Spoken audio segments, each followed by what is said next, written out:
the leash to go away? No, go. Up, up, up, up. Wind, wind, wind, wind, wind. I don't know.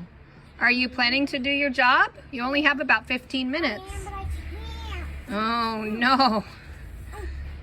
Honey, that's going to rip the dress. You're going to rip your leash, sweetheart.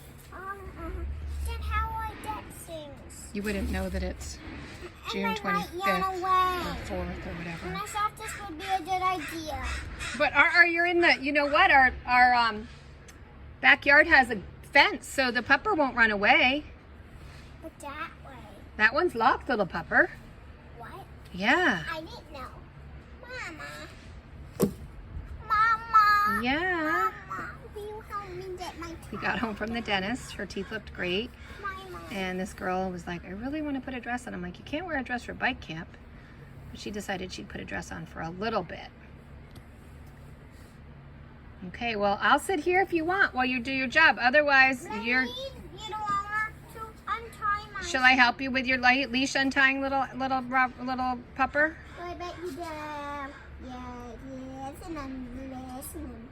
You did quite the knot there, girlfriend.